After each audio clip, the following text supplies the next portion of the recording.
All right, my friends, welcome to episode 326 of Prof and Dev Play Games. The podcast is not inactive. Fuck you, you RSS feed shit that I still can't figure it out. One day we'll figure it out and get back on everywhere. This week, I would like you to refer to me as Nostradamus because I called it. There was a Nintendo Direct. If you say it every week, it'll finally happen. 10% of the time, you're right every time. Exactly right. That's how I live my life. That guy over there is Anthony at SummerSpeak on Twitter, and I am at Prof Plays Games. Larry, he's the dev. I am the professor. And this week we are talking about the fabled Nintendo Direct, which, man, I thought was pretty good. Had a lot of shit. I thought it was pretty killer. Yeah. It was a good one. Woo! I like when they come out of nowhere and fucking kill it. With a lot of really specific release dates too, to be honest. Yes. I was kind of surprised about that.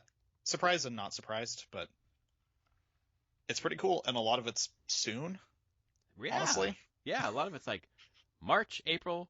One of the big games, Kirby, I thought was like a November game. That's coming out now in March. Yep. March 25th, which makes me think there's probably a really big fall game that they're going to talk about later. Yeah. I wonder what that could be.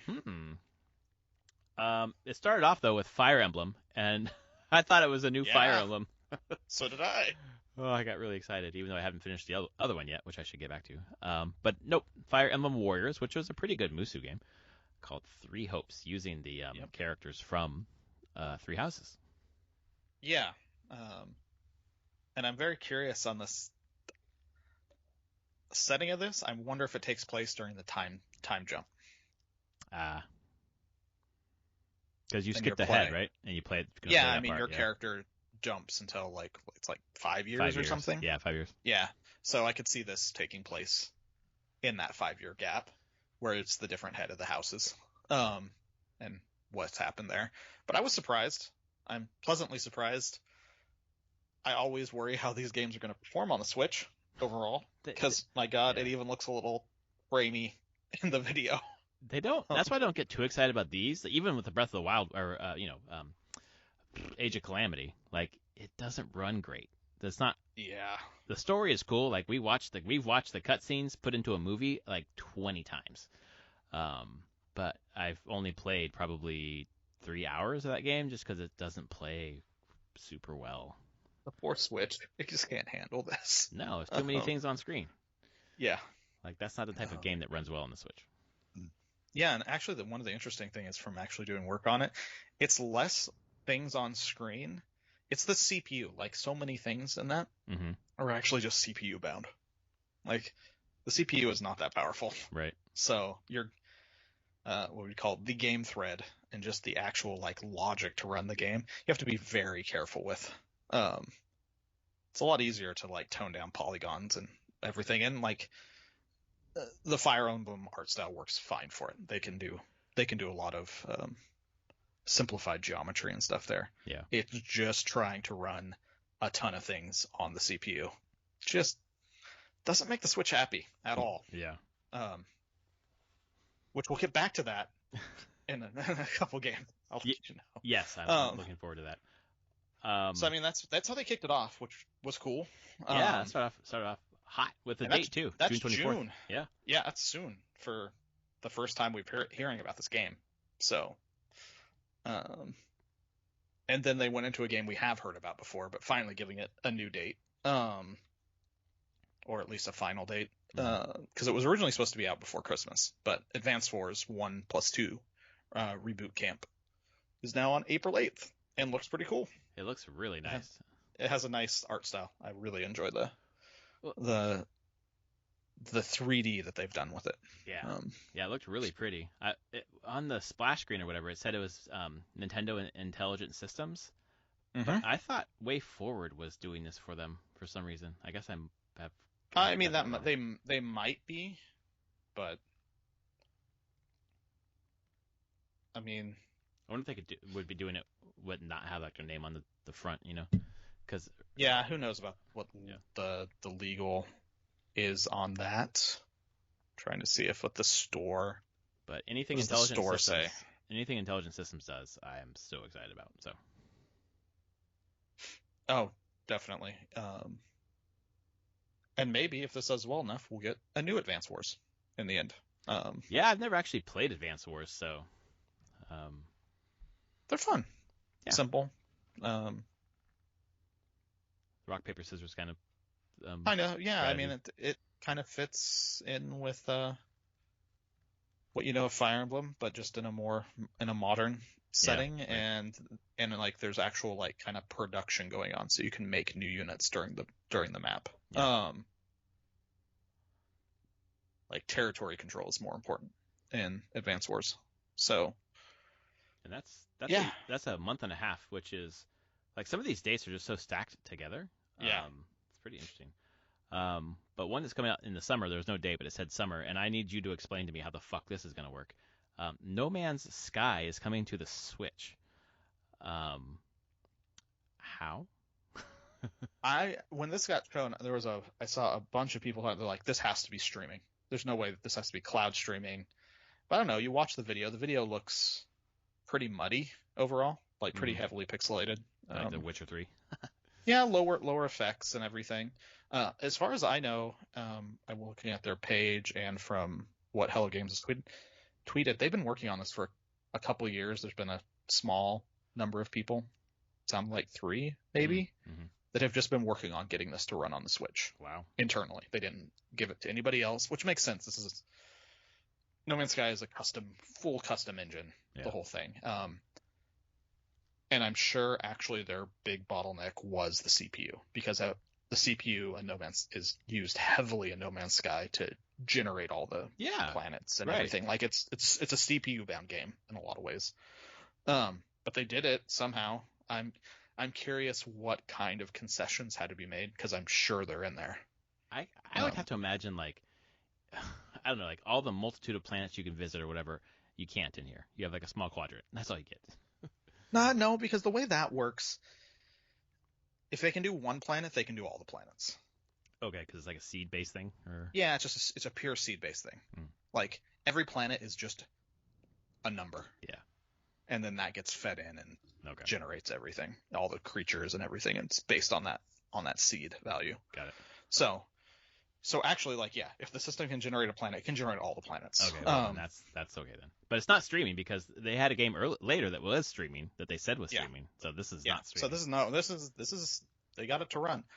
Again, I don't know how well it's going to run, but yeah, more power to them for trying.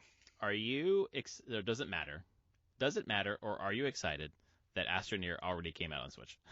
I'm happy it already came out. Yeah. Okay. we beat them. Yeah. So that feels good in some way. But yeah, I don't know how this game works. Yeah. Honestly, on the Switch and runs well. But if they feel confident in it, maybe they figured out some black magic without too many compromises. Right.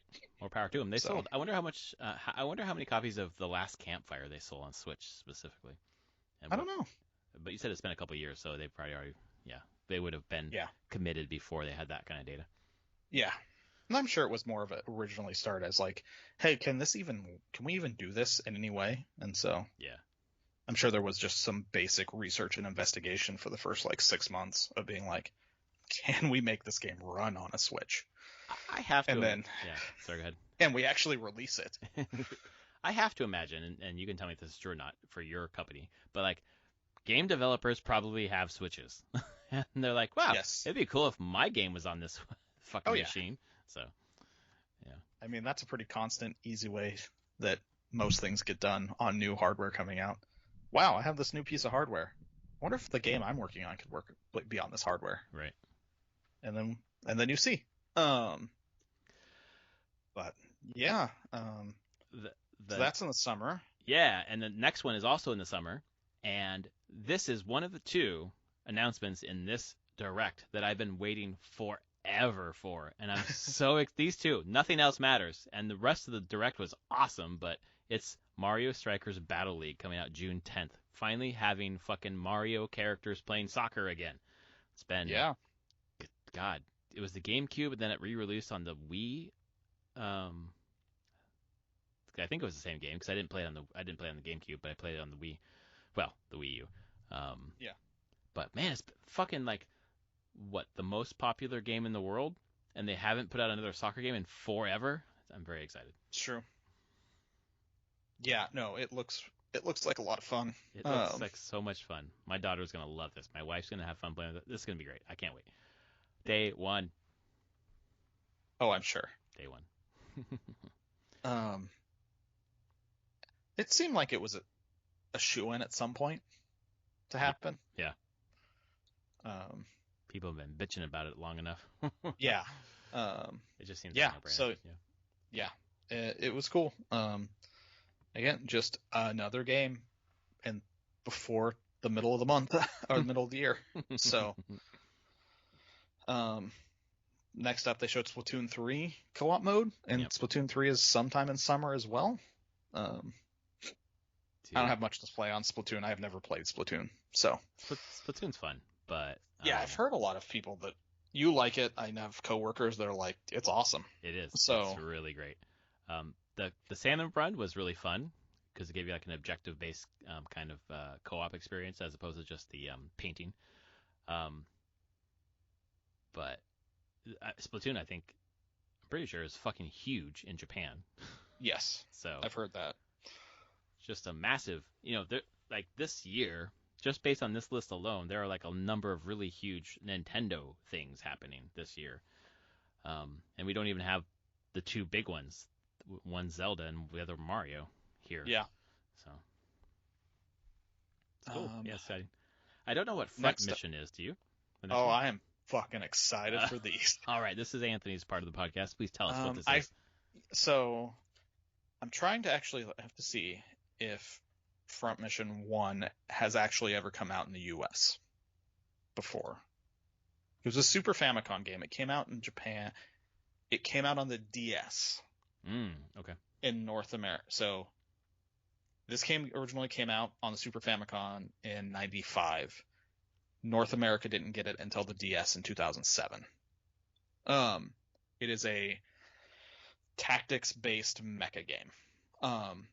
The one that I played was Front Mission 3 on the PlayStation. And I played the shit out of that game. It came out, I believe Front Mission came out in 99, but after we had gone to college, and I had it in college, and I completely wrecked a controller by pressing the buttons too much. Damn.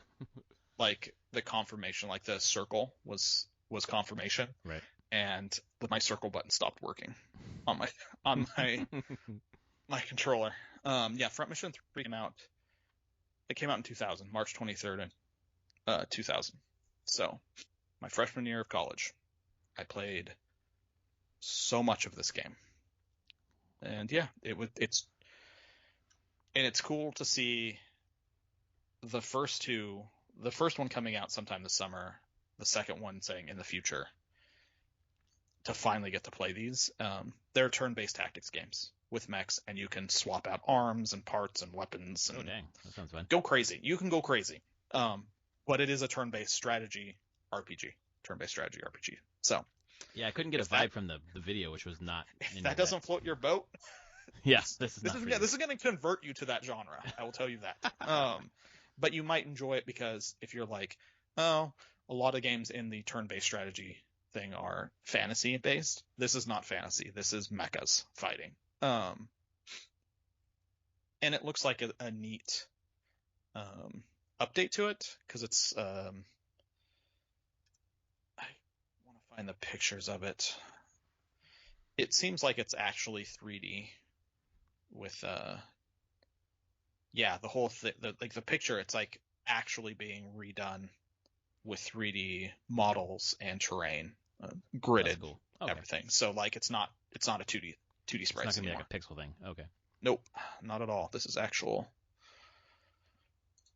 3D art remake, which is cool. Which I hope, if those do well, we get Front Mission 3 on the Switch at some point. Because I do think Front Mission 3 is probably considered the best of the bunch. And the most expansive. There was a Front Mission 4 on the PS2 that isn't super highly regarded. but I think that's the last one. Yeah, because it says the first one comes out this summer, and the number 2 is sometime in the future. So that, Yeah. I mean, guess, if they do 3, it would be probably a year and a half, 2 years out. yeah. Front Mission series. So 2, 4. Oh no, there's been other ones in Japan that I've just never seen. Wow. There's a Front Mission 5 for the PS2. Never came out in the States. Yeah, so this as well, you might be seeing the other ones. There's a DS one. Did the DS one come out in here? Nope. No, the last one that came out here was Front Mission Evolved, which was, I have it. It's a third-person shooter, actually, like a mecha third-person shooter. That's a bit different than the original ones. Yeah, it's a much different, and it was done by Double Helix, who I believe is owned by Amazon now. That's right. Oh, wow. Yeah. So yes, Front Mission does have a long storied history. Just a lot of it hasn't been in North America. Yeah. So. Yeah, I saw a lot of people excited about it. It's kind of a trend for this direct. Yeah, and a exactly. couple things here. Next is Disney doing a kart racer. I don't have much to say on it. They're doing a kart racer. I hope it's good. I love kart racers. More on that later. Next one, Star Wars Force Unleashed. I don't care about. I never liked those games that much. It's like the Wii version, I guess. What they're putting out here. Yeah, I just in general never really enjoyed that Star Wars game. Like, it was cute with its like physics and stuff you could do, but I generally found the story pretty blah, and the gameplay got really repetitive. But there are people that really enjoy that series. So, but never landed for me. The game that did land for me was Assassin's Creed. Yeah, I saw that. I was like, oh, it's Anthony's, I think, favorite Assassin's Creed. I mean, the Ezio games are definitely my favorite, to Brotherhood and Revelations. Yeah. I don't think I'd pick it up on the Switch. Those are coming out this week. Yeah, the 17th. Yeah, I picked that. Yeah. I picked that series up on PS4, and it plays great. Yeah. I picked up the Assassin's Creed 4 on the Switch, and it plays okay.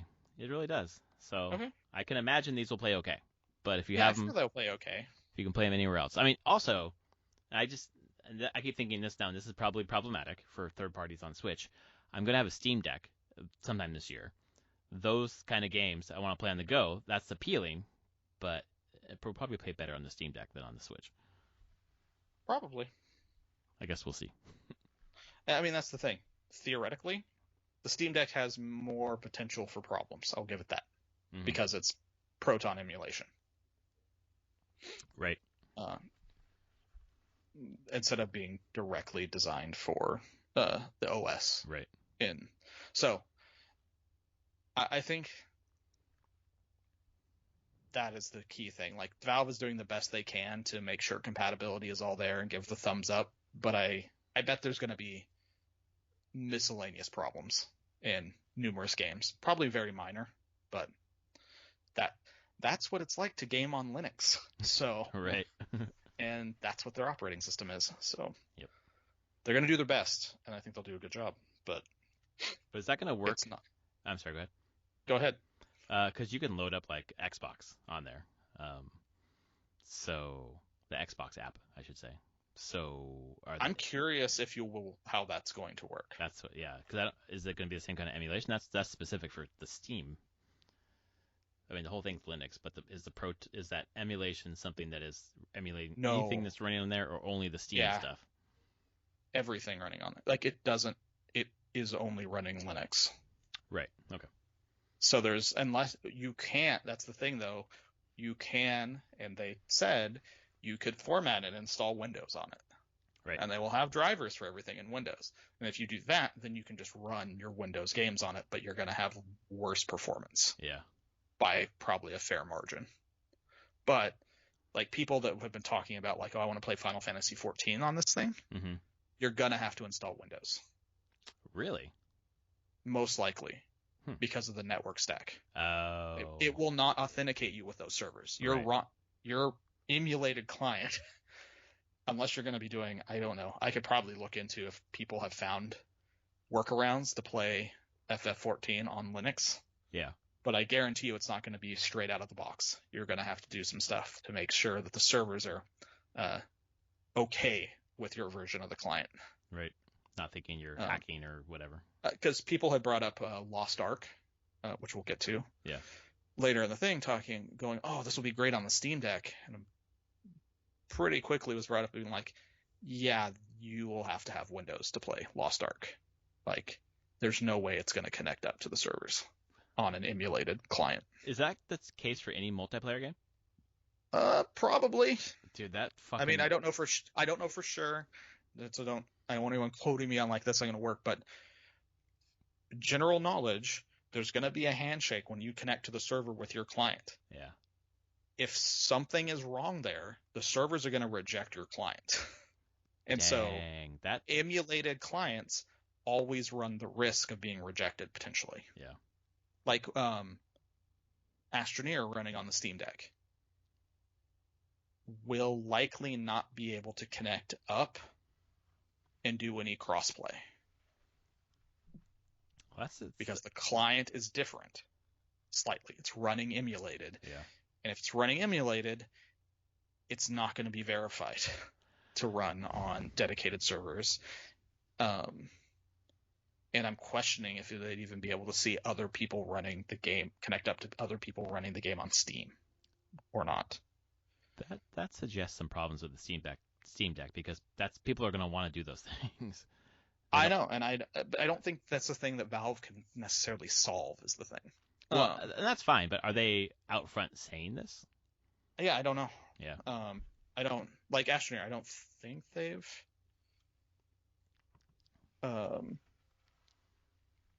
rated us yet.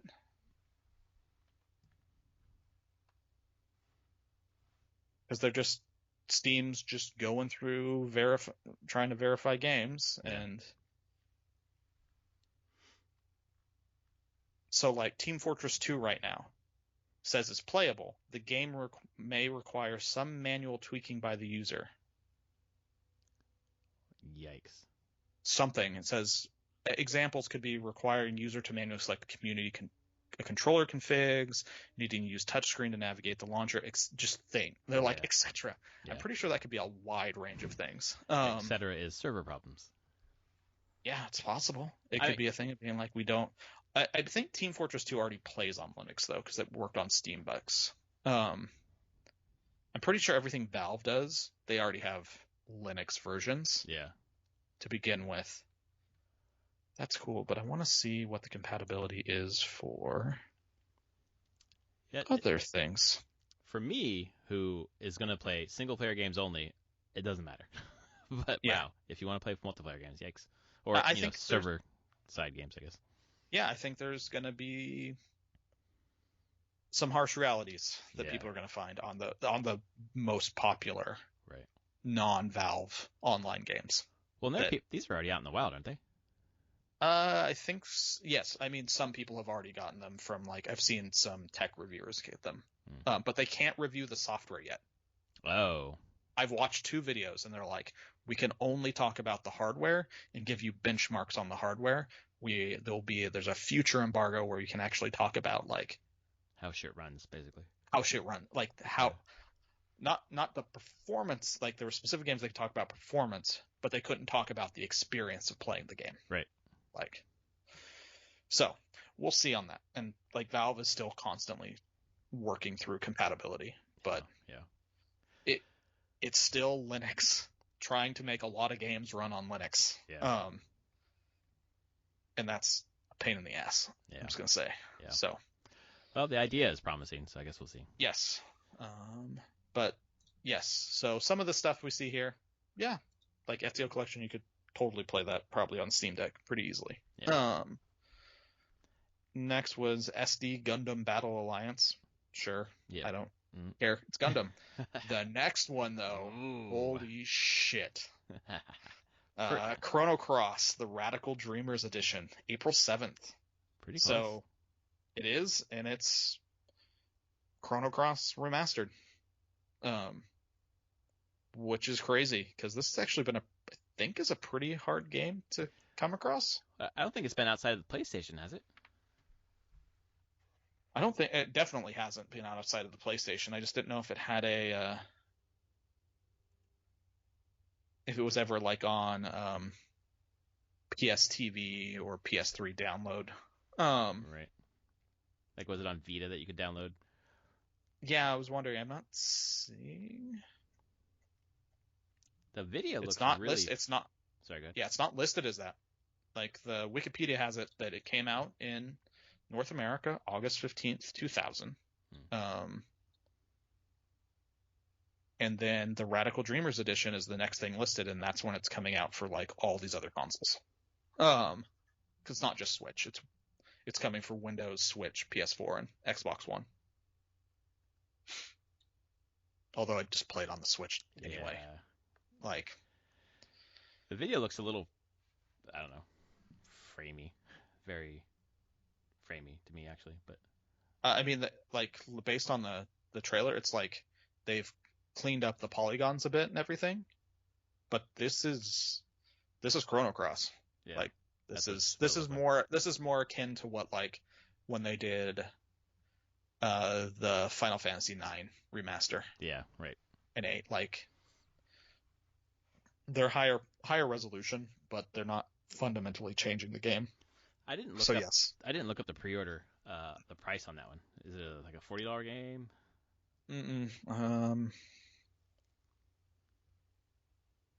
Chrono Cross Switch. 20? Chrono Cross Radical Dreamers Edition. 20, $19.99. Oh, that's not bad. No, it's what I expect for a Square, kind of this type of Square remaster. Yep. So yeah, I mean it's basically like the character and enemy sprites and textures are a little bit higher res, but backgrounds are still pre-rendered, kind of upscaled pre-rendered going on there. Yeah, this just excites me more in the fact that maybe we'll get a Chrono Trigger something eventually. Because if you have Chrono Cross, you should have Chrono Trigger on there. Did they just like do like the SNES online thing? Here you go, Chrono Trigger. That's possible. Yeah. Depends on what Square wants to do. Yep. In the end. God, just like 2D, 3D. Come on, just do it. After the one shown later on here, Yeah. yes, please, just do it. Yeah, it'll look good. But after Chrono Cross, we get into the mouthful mode. Mouthful mode, sucking up a car, Jeez. splitting your face open, sucking up a vending What machine. the hell? It's such the most meme thing ever. Totally.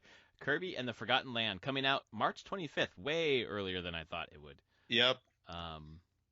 That's a big one for. Yeah, I think at least. Really neat. It looks for a Kirby really game. cool. It's so different than other Kirby games. Like, is this Kirby's breakout moment? I gotta hope so, man. I really hope it's like, veering toward Mario Odyssey, where it's not, obviously like tons to explore, but like not super easy Kirby. Like, give us a little more challenge, It looks fucking great, and look like last time I saw it, I was worried that there was nothing to do, and it looked very empty, the locations, but there seems to be quite a bit to do. I would agree.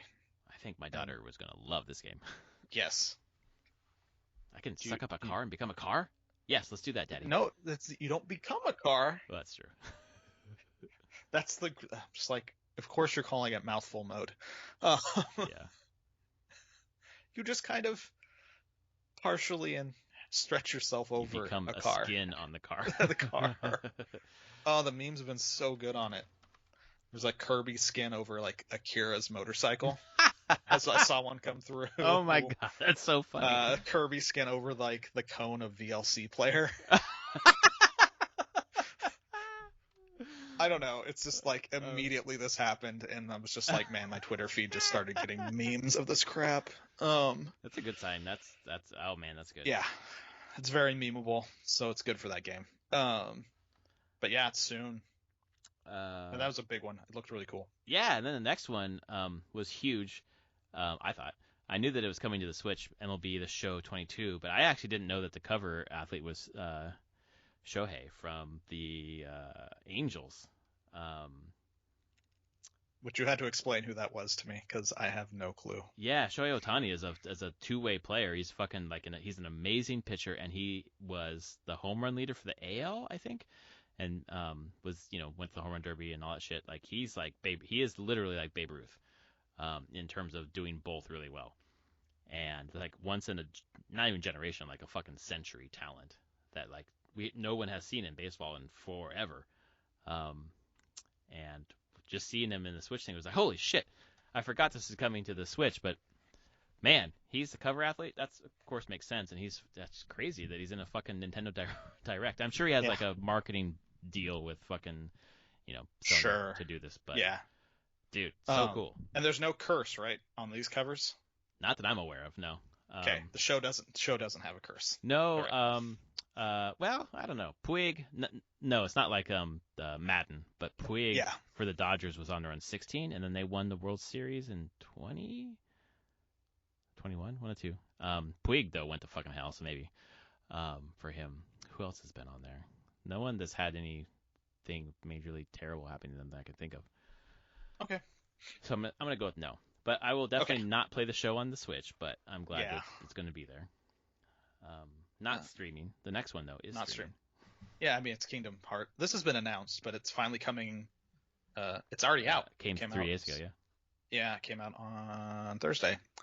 And you can stream the Kingdom Hearts games to the Switch. Yeah. I don't know how that works. I haven't even looked how people... I've heard it's not been great. Yeah, I would imagine. I'm like, let's just be honest here.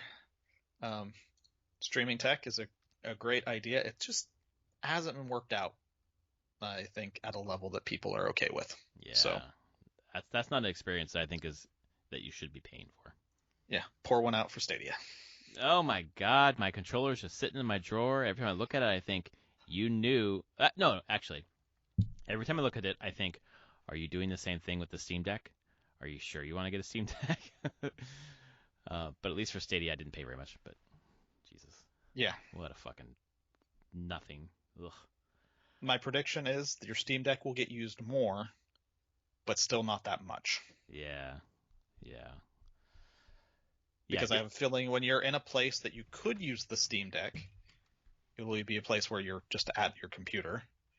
And if you're not at your computer, the Steam Deck won't be the device you will be wanting to play on at that time. Right.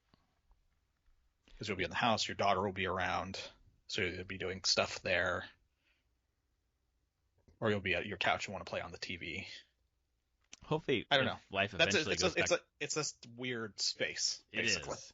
I mean, but I use my Switch all the time. Like, I would go to the coffee shop every weekend. Like, I would use my Switch out, but I haven't gone out in almost 2 years now. So, maybe there's light at the end of the tunnel. Maybe, who knows? I don't know. I went to dinner with family yesterday, so this was the first time I've had dinner with family in years. My sister got married.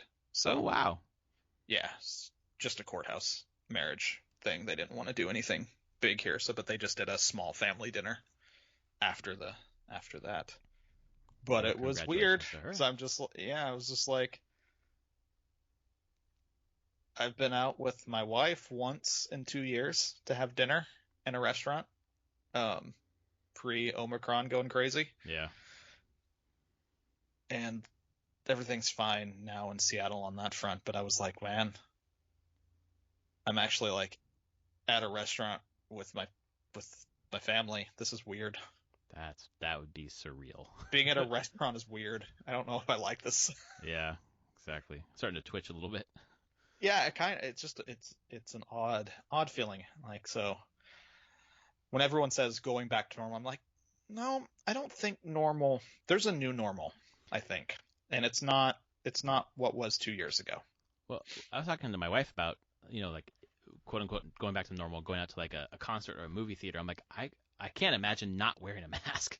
Like, I'm sitting that close to that many people. Why would I not wear a mask? Yeah, I have a hard time even thinking going to a movie theater. Yeah, right. Like, I'm actually to the point where I'm like,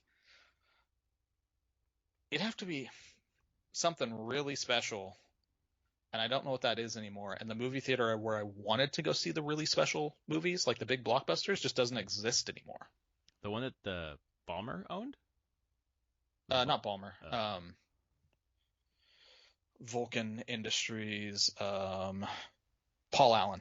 Oh, yeah, that's it. Yeah, that doesn't exist anymore. It got shut down During the pandemic? Yeah, they were already having, like, there was weird reorgs going on along in Paul Allen's companies. Mm. I mean, he's not alive, so after his death, like, people are reconfiguring everything. Yeah. And I think it got shunted.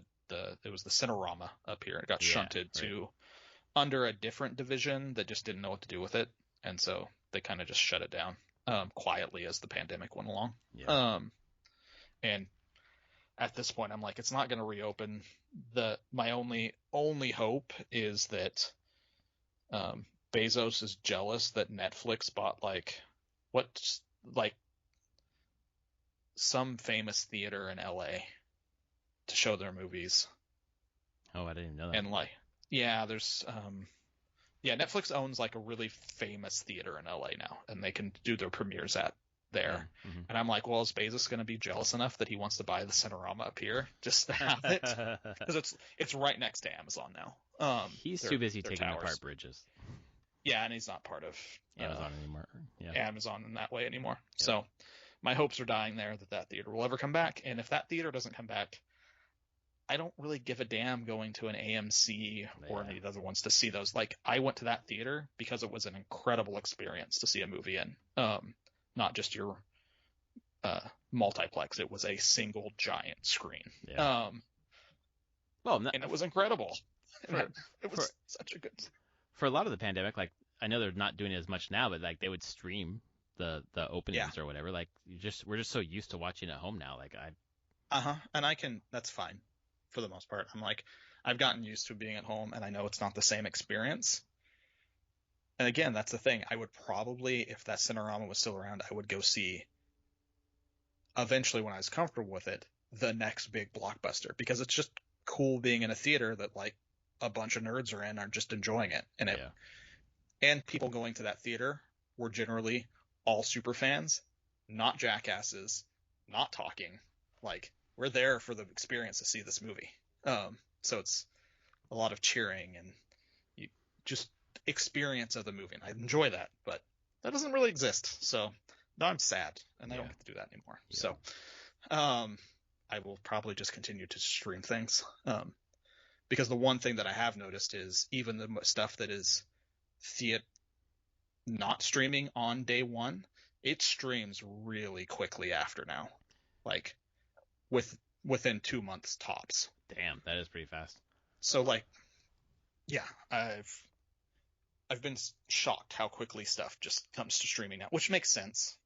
Except Spider-Man, because it's the like one outlier movie that has made bank in all of this, because everything else has done pretty badly at the box office. Right. Yeah, that thing's still climbing too. Yeah. But it's more the exception than the rule. Yep. So I wonder. I was thinking about the other day because fucking Uncharted comes out this Friday. Yeah, it's probably gonna tank hard. It's got to. I can't. Like, what draw is there to go see Uncharted, in a pandemic? You know. Yeah, that's the thing about it. I don't think it's streaming day one. So it's only in theaters. Yep. Sorry, I was drinking a beer. No, I don't think it is. Yeah, I don't see how that actually works out. Nah, it looks cool. I want to see it for sure. Maybe it'll be the one video game movie that's not terrible, but yeah, I don't know. Did you hear that? I heard last night or yesterday.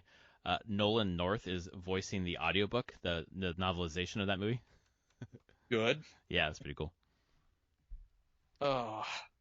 Wow, we're off on some tangents. We're very off on tangents. Where were we? Klonoa Fantasy. Sure, whatever. Yeah. Portal Companion Collection. Valve putting out a game to compete with themselves.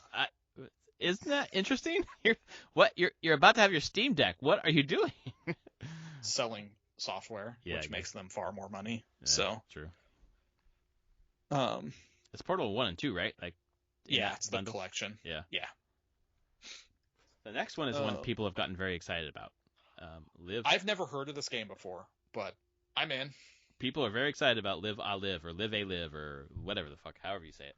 Live A Live. Live Alive. One of the head guys at IGN, so Per Schneider, said it's his favorite RPG of all time. Seriously? Yeah, like what? Okay. I mean, yeah, it never came out in the West. I had never heard of this game, and I mean, it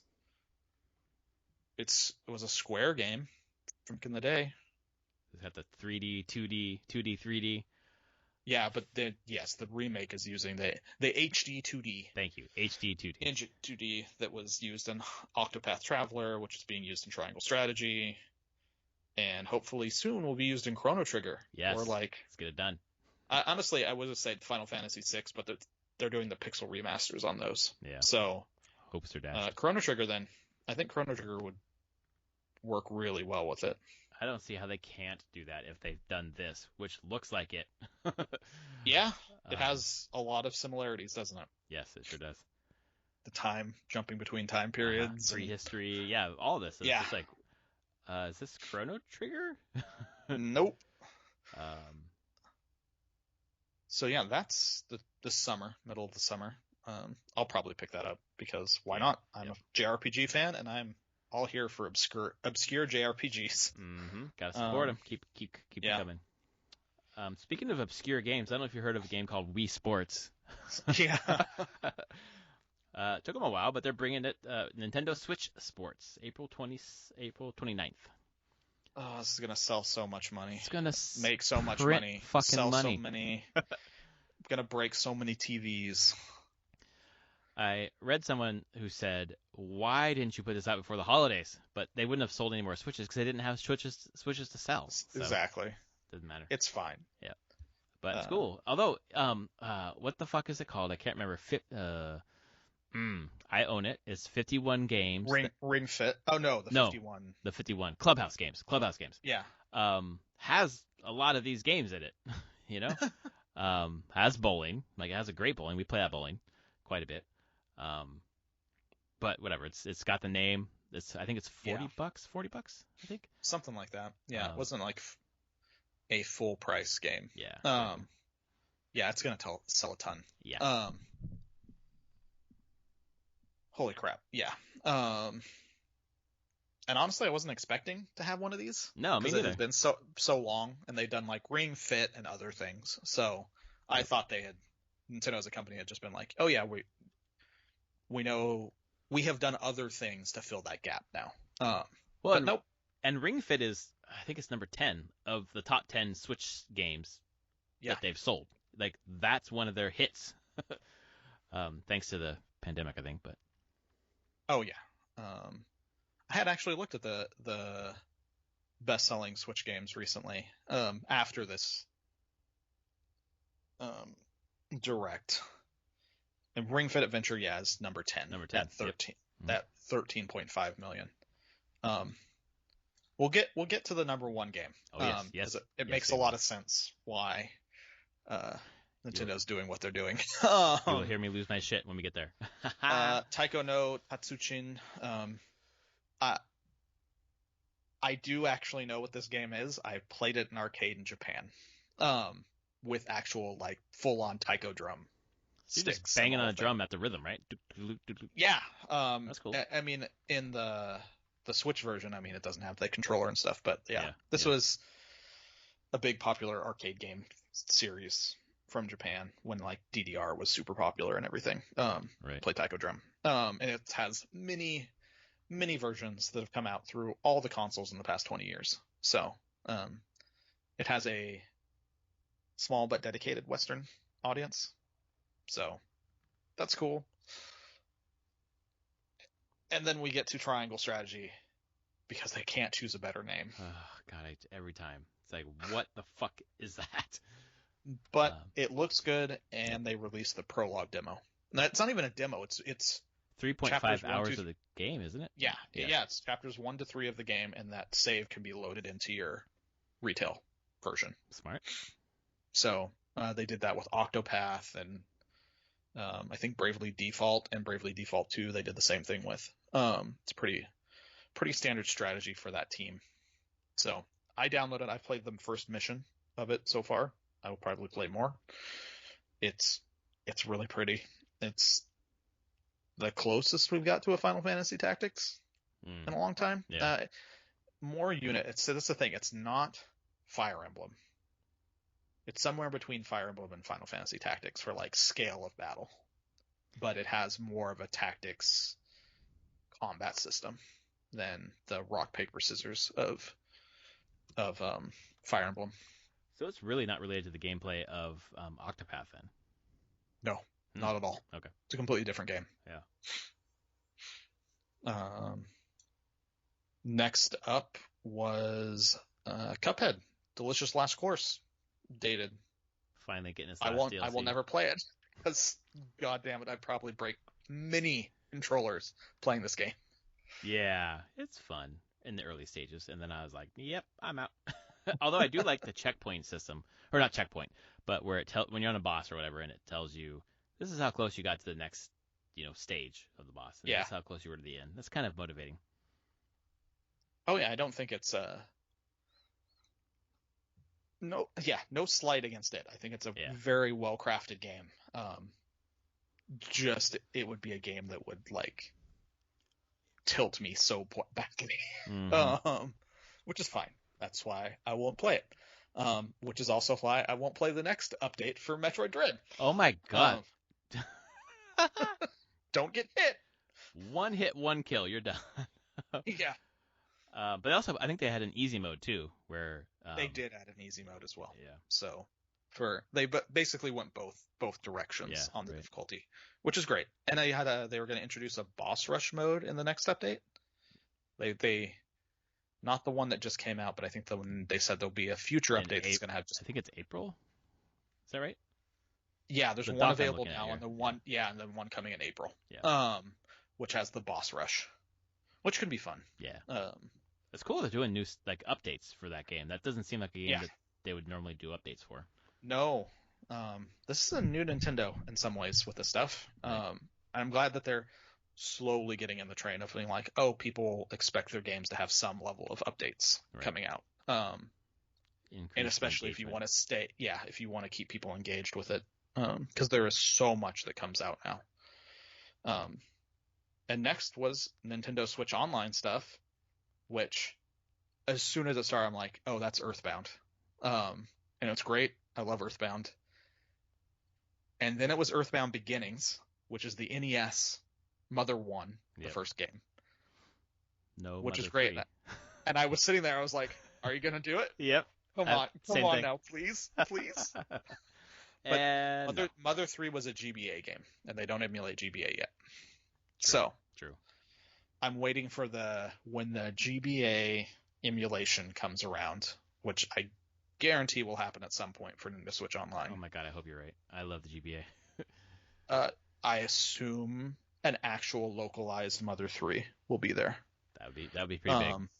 It would be huge, and it would be a huge seller for that service. Yeah. But I'm excited. I'm like, cool, I can play Earthbound again. I have Switch Online, so I can just go play Earthbound right now.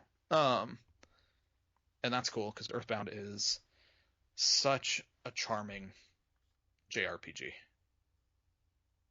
That's the only way I can put it. It's just so radically different tonally than any other JRPG of that time. Yeah, they all took themselves so seriously with like the grimdark fantasy kind of shit. Yep. I mean, this game came out roughly at the same time as Chrono Trigger. Yeah. And I chose Earthbound and not Chrono Trigger. Back in the day.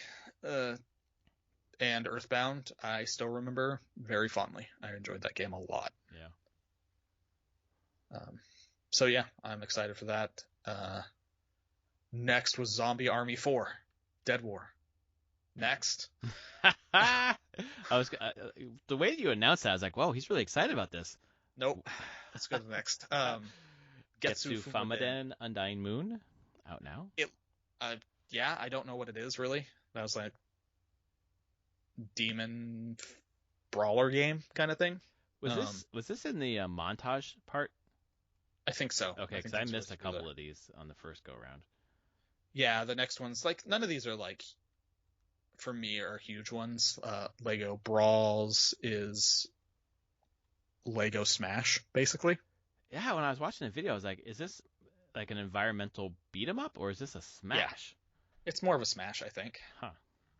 I mean, if it's a Lego thing, then yes, the environments are gonna probably break and do all sorts of crazy things. But I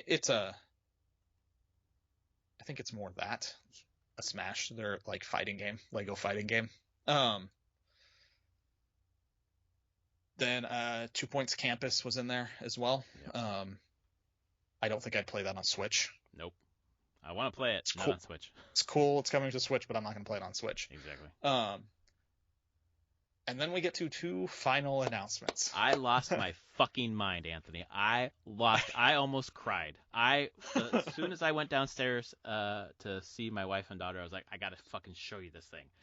My daughter was so excited, and it came up, and she was like, oh my gosh, new Mario Kart? Can we play with Mario? And we've been playing Mario Kart, the home circuit, every day since. Okay. She's so excited. This is rad. Okay, I'm very excited. So, their number one selling game, Mario Kart 8 Deluxe. Which I should. Yeah, and I should. Do you have the number up? Because I have the it's number 34 up. million, isn't it? No. Is it more? So this was as of February 3rd sales data that they announced when they did their investors call. It's at 43.3 million. Oh my god, it's copies. like nearly half. I think they sold 100 million Switches, right? Yeah, its attach rate is about half. It's such a huge attach rate. Well, and that's as I've been saying for fucking ever, with that high of an attach rate, like, do more DLC. Like the DLC that's on this was from the Wii U. Like, give us more. And they are a fucking ton. 48 new courses. That's an entire Mario Kart. It's all it's remastered courses from across the lineage of Mario Kart, but they're starting with this first pack with 8 is got the Tour, Mario Kart Tour, which is the mobile one that I actually haven't played. Has some of that, so that's really cool. But dude, from now until the end of 2023, there are going to be 6 drops of 8. Is that the math right? Yep. Yep.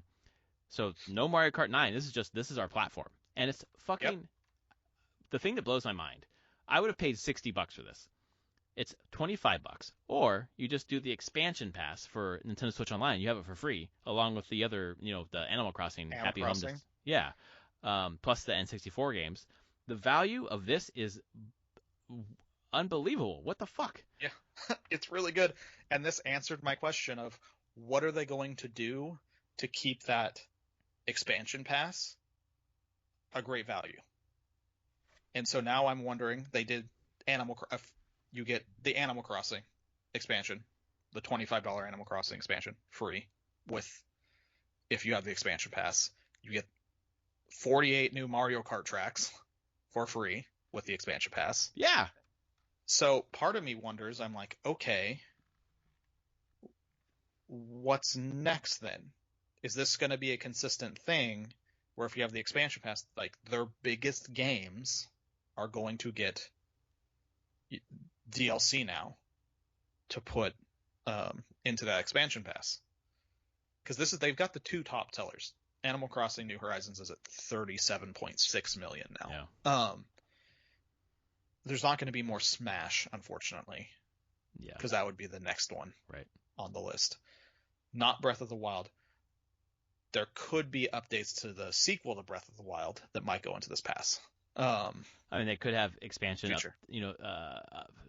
updates for Kirby. Yeah. So there's part of me that wonders how this is going to work out, because that seems what the value of the expansion pass is now, and why because it's a pretty big jump in price, if I remember right, than just base Switch Online. Right.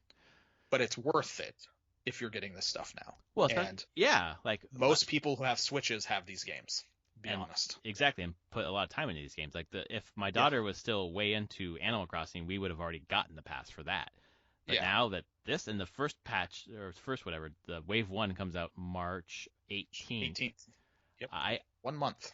I am going to have a party of That's cool. just me and my wife and my daughter. I don't care. Like I am so excited. I've been just begging for this forever. Like it just seemed so ripe to do. And the fucking crazy bastards did it. And to round it off, like I haven't played a lot of the other Mario Karts. Like obviously I played the original Mario Kart and I played Mario Kart 64. Those two to fucking death. And then nothing until Mario Kart 8, to be honest. So a lot of that stuff's gonna be new for me. Yeah, that would be really cool. Yeah, it's an exciting one. It was unexpected and very happy to see, and that definitely means there's not a Mario Kart 9 coming anytime soon. No, not for the next 2 years. Yeah, I think that's probably a whatever comes after the Switch.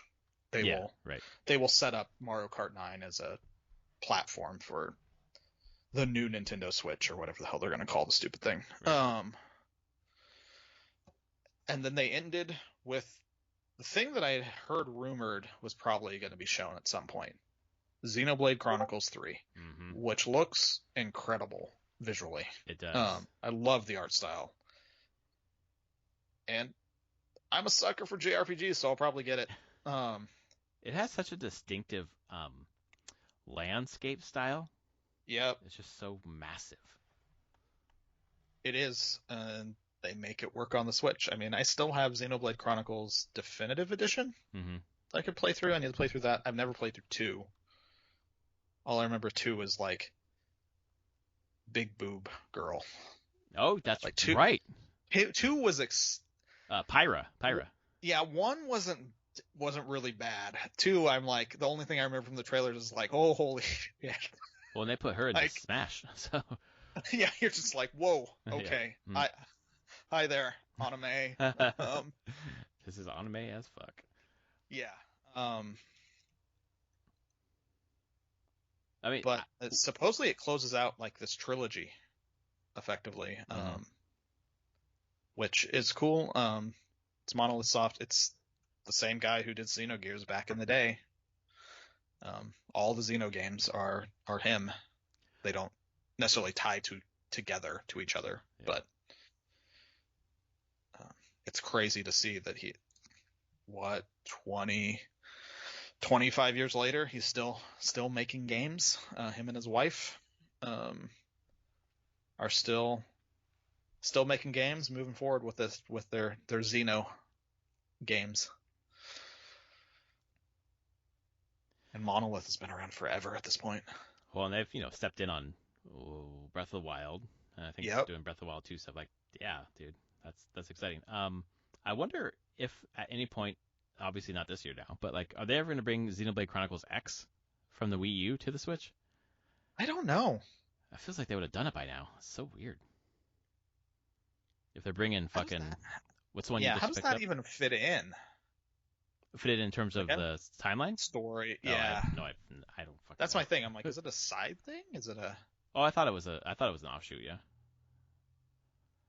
Yes, it's forms part of the Xeno meta series. There you go. Oh, perfect. Yes, of course. The meta series.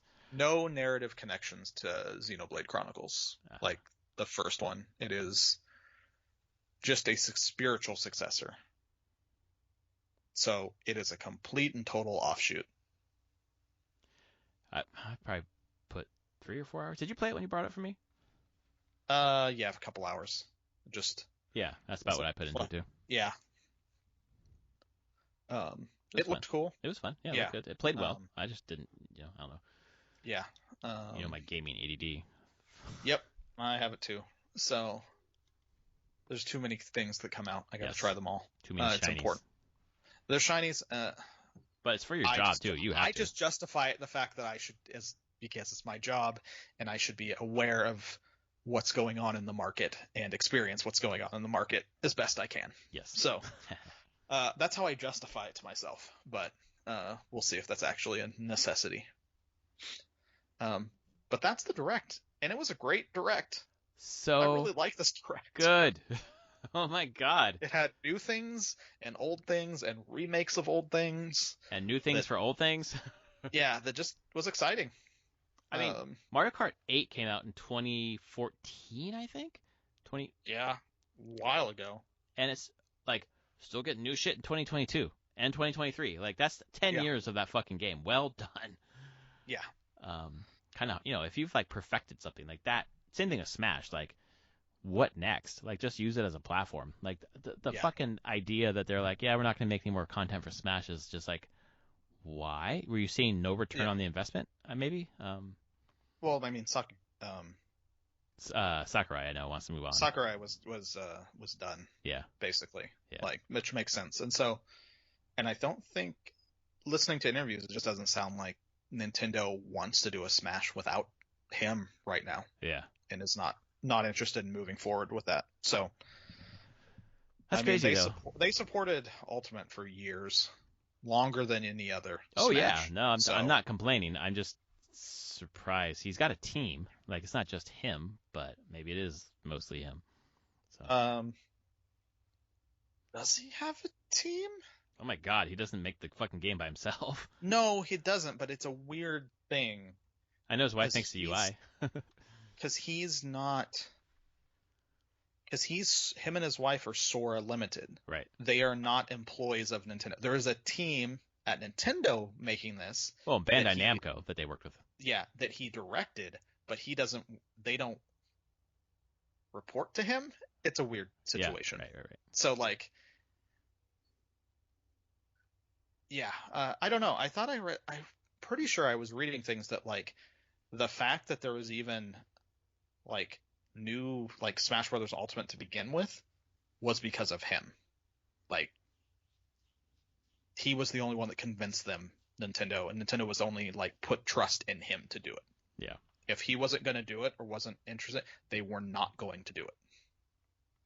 Yeah, that so makes sense. But then that means there's no more Smash ever. Yeah, for the time being. I assume there'll be another Smash eventually, but at this point, I don't think there'll be another Smash until next console. There's no reason for it because it's amazing.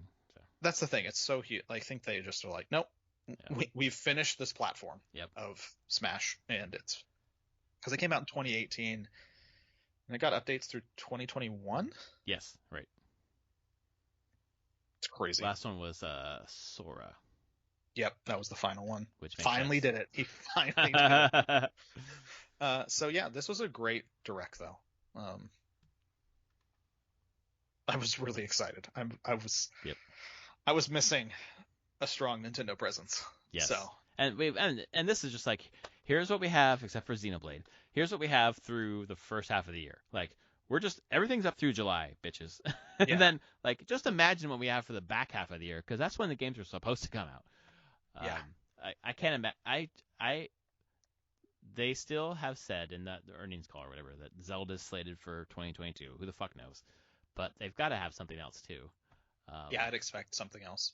I expect a Mario game of some sort in here. I expect Mario and Zelda. If that's true, this year is going to be unbelievable. Yeah. It's going to be a good year for Nintendo. Just Nintendo, man. Yeah. Yep. But we have played games on other consoles, like our PCs, Lost Ark specifically. I have played a lot of Lost Ark. I have lost many hours of sleep playing Lost Ark. That's a good sign. And a bad sign. It is.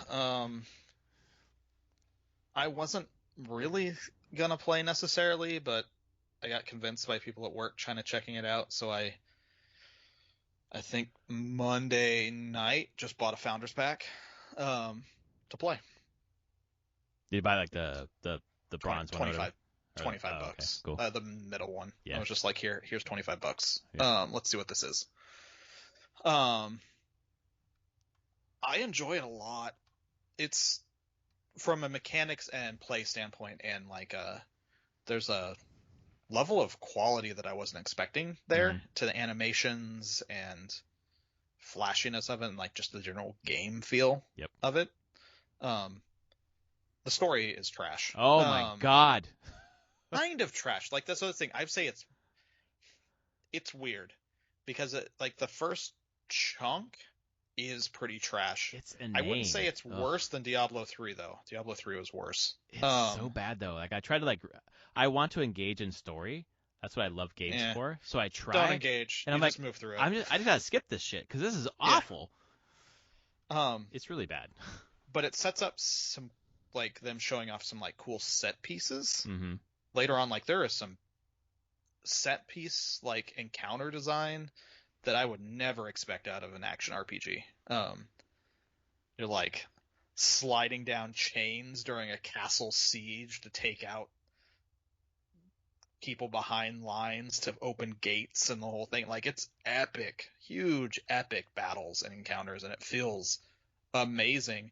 And there's there are points when the story you're like, oh, this is all clicking together, and then there's lots of times when you're just like, this is dumb. But I got through like the major part of the story. I actually hit in game level 50. It's not hard necessarily to do. There are so many systems in this game. Mm-hmm. Like I just have to have guides up to know, like, okay, I've hit level 50. What the hell should I do? I'm being bombarded with so many different things I can do now. Because this game has been out in Korea for just over 2 years. And this is this crazy thing. This isn't even all the content that's out in Korea. Oh, really? I thought it was everything. No, the Korean version of the game has content that's not out in Europe and North America yet. Mm. There's new classes that aren't out here. There's the ability to choose gender for every class is in Korea, but not nice. in this version. It's got patched in. But so the US, this Western launch doesn't even include all the content, but it includes an incredibly massive amount of it. Yeah. Mm-hmm. But I enjoy the combat quite a bit. It does remind me a bit of Diablo 3, more complicated in like how you assign points and stuff, but it's a similar style of like you have a limit, you have 8 abilities that you can have, and you have, I think, in the end, maybe like 12 to 16, I can't remember the exact number. So you have to pick and choose what you want to level and what you want on your skill bar. A lot like how you have to choose what skills you want in Diablo 3. Like you don't get to use all of them. Right. There's more systems than that, but they all combine really well, have really cool synergies, and yeah, and generally I've just found like ignoring the story, I can just get into a very fast rhythm in the game. There's always a quick something else to do. Oh, I have this to do. I could go do this. So it has that honestly action RPG quality of always a little something more to do that never takes that much time. Yep. The MMO aspect of it weirdly comes from like, I haven't done it yet in game. There's actual like group dungeon content, raids. Bosses have mechanics like you would see in like Final Fantasy 14, like ground telegraphs you got to move out of and not be standing in, and like full on MMO encounter design. Mm-hmm. So yeah, I'm enjoying it quite a bit. I will enjoy it until Friday when Horizon comes out. Oh my God, it's this Friday. Wow. It is. So, but it gives me time to explore this game a bit more and put more time into it. But yeah, it's cool. It is the second highest concurrent users ever on Steam. Ever? Wow. Ever. PUBG is the only game higher than it. Wow. PUBG had at one point had just over 3 million concurrent users. Mm-hmm. And this peaked at almost 1.4 million Saturday. And CS:GO, I think, has been like 1.2 or 1.3. So, yeah, this had a lot of people playing it. A lot of people playing it. When I went to Steam last week, sometimes I just periodically look at the seller list. I was like, when some game came out, I can't remember what it was last week. But it wasn't top. It was this thing called Lost Ark. All the different founders pack. I was like, what the fuck? I remember you talking about it on the podcast a little bit. So apparently a lot of people were buying it. Then a couple people on our Discord were playing it, and I was looking at it. I was like, oh, I might dip into it because it looks. When I watched Daniel streaming, I was like, this looks like fucking Diablo. This looks great.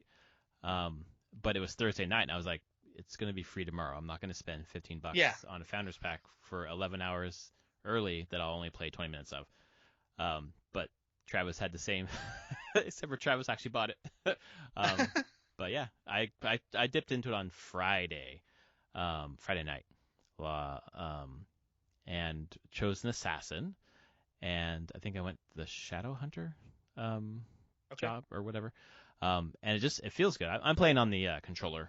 I'm playing on. Oh, interesting. Yeah. Does it play well on a controller? Yeah, it does. Yeah, it feels pretty good. The only problem that I found is that sometimes like the at the beginning where it's kind of, I don't know, tutorializing the UI and how to get to different, open your inventory, all this shit. It doesn't show the controller button. It just shows the keyboard buttons. Like I have a I don't know how you call this mouse, but stationary mouse with like a track wheel. Because I don't have a lot of space for my mouse in this little booth. So that's not really conducive for that kind of game. So I just did my controller, which is fine. It plays great. Yeah, there's a lot of like LB plus X or LT plus X. That's how you get your 8 different skills, and then right trigger gives you like your potion right now, and then I'm sure there'll be other things eventually. But it feels good. Like the combat feels good. Like the movement feels good. I think it looks gorgeous. It's a rock solid 60 frames per second for me, except for like going into or out of cutscenes or not cutscenes, but like talking to merchants or whatever. Yeah. It dips down to like 1 for some reason. But I probably put like 45 minutes into it. Got through like most of the prologue. There's like a button that says skip prologue, and that I'm just like, does that mean I would miss out on like this experience and shit, or does it matter? Yes, you would. Yeah, so I don't know. I'm not like I don't. If you care about the story, sure. I don't. The story's god awful. It just teaches you. The prologue is just a tutorial. Yeah. It teaches you basically the like basic attacking, like the context sensitive like movement stuff of like jumping up ledges and climbing and stuff, and right. The stuff that did impress me was being like, wow, they actually put like animations in for like jumping across ledges and like balance beams and climbing up vines or down, and like I was like, oh, there's some quality put behind this. When I jumped across that first ledge, like she misses and grabs it and like kicks her feet trying to like climb herself back up. I was like, well, this looks pretty smooth. Yeah. So it's a ton of fun so far. There's I open the menus or whatever. I'm like, there's a lot of shit here. Yeah, there's a lot.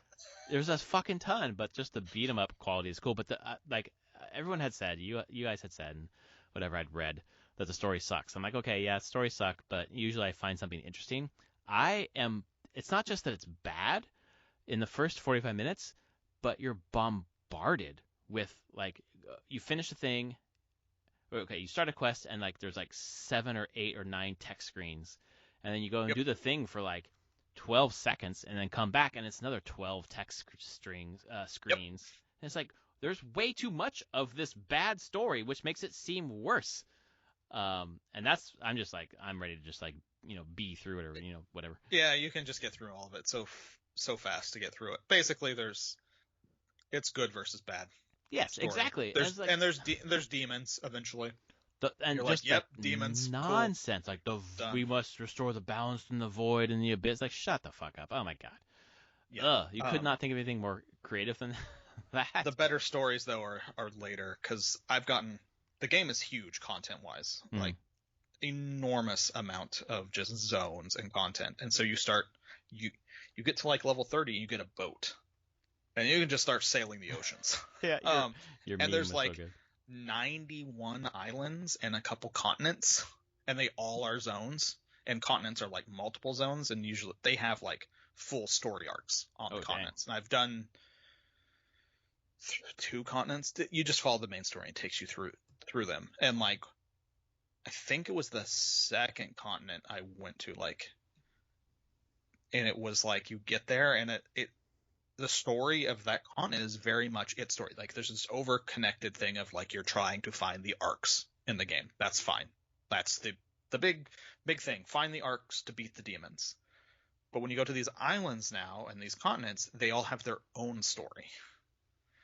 And so the story on the one I went to was you go to this main city and there's a tournament going on. And the story is you're going to win the tournament. and it's great. It's not too serious. I actually enjoyed it very much. Like, it was just like, yeah, you're learning about, you're like doing quests between matches to find like out about like your different opponents, and like there's this, of course, always some like demonic force that's behind the scenes doing something, but it's like a little bit of investigation, then go in and fight like an arena duel. It felt really good. I was like, that was a good story. And then you finish it and you're done. And then you move on to the like Final Fantasy VII steampunk Midgard continent, like robots and everything. This game has everything in it. That's like, so cool. Earlier today, I hit the part where I was like, hey, there are dragons in this game now. Okay, like, why not? We're just throwing everything in. Yeah, basically it's the Korean version of just, yeah, we'll just tell whatever story we want to take, whatever's popular. I've heard that there's a place that is, from a streamer I watched, that I didn't see him go through it, but it's like, yeah, there's an island that's basically The Witcher. Oh my god! Like, later, like, it's like, yeah, this is very Witcher inspired, like, clearly, like, monster hunting kind of stuff. And I'm like, oh my god, okay, I look forward to seeing that. Are all these additions like, okay, like, imagine the base game is in Korea, and they're like, we're gonna make an expansion. Let's, like Assassin's Creed, it gets crazy in their expansions. Are they just like, let's fuck it? But for us, I think so. This is like the first drop, and we're like, oh, it is the first drop. It's clear. Like, I kind of can see going through the main story probably where the base game ended. Mm-hmm. And where like big patches were. Like, these other continents were probably big patches. Yeah. That happen, and we just get to play through it all in one go. But it gets crazy, and they just start throwing everything in, but it also makes it, to me, more entertaining because you just get these self-contained stories that are crazy and way more fun than the base story was. So I don't know. I've enjoyed that quite a bit. Yeah, it's been. But yeah. I'm gonna play some more tonight. I'm looking forward to it. I did all my work earlier today, so nice. Most of my work. But I think beyond playing the first prologue mission in Triangle Strategy, it's just been Lost Ark this week. And for me, it's been Lost Ark, and then for some reason last night I've been kind of down about some international news. And I came out and made like this really angry song. But I finished pretty early. It came together pretty quick. And I went inside. I'm like, I want to play a video game. But I just wanted to kind of chill on the couch. So I just picked up the Switch and played Super Luigi U.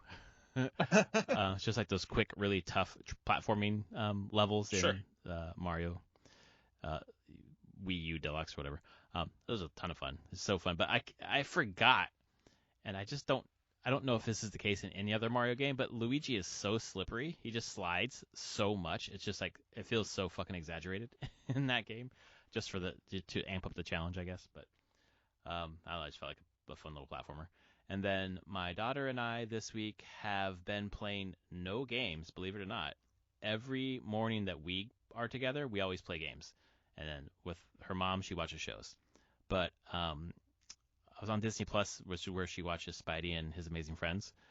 We were looking through to see if there are any other Spidey shows that were appropriate for her, and there were not. But there was something called PJ Masks that caught her eye. I've never watched it, but I recognize the characters from like T-shirts or backpacks or whatever. So he put one on, and she is like off to the races, dude. We've watched like 3 seasons. She is, and we like play act it. It's like Wind Waker. We play act everything. She knows all the characters, listens to all the music, and it's just like, you know how like the marketing capitalism shit kind of goes with these things. But she's having a blast. It's fun. So they have a Switch game that I picked up for Valentine's Day for her, but it's not here yet. But it's one of those like licensed games. Like, think of any licensed game when we were kids where like they took the license and they just did the same old platforming thing, like the Looney Tunes license. Sure. Just like, catch gems, grab the gems. Like, why they all have gems? But yeah, she's gonna love that. So we've been doing a lot of watching PJ Masks, but no playing of anything this week together, except for Mario Kart Home Circuit, which we've done every day, which is awesome, by the way, because in order to play it correctly, you have to clean the floor. So we spend half an hour cleaning the floor, The Howl House is spick and span so that you're not picking up hair or dirt or whatever when you're rolling Mario around. And I play a lap. My wife plays a lap. My daughter Tessa just runs around. I'm gonna stop there. My daughter just runs around following Mario all over the house and jumping in front of it, jumping over the gates. And then it's AR, so there's like Goombas or fireballs or whatever. And she wants me to tell her where all the fireballs are so she can jump over them. It's just it's exercise for her, and I get to sit down and fucking play Mario Kart, which is just bliss. So it's great.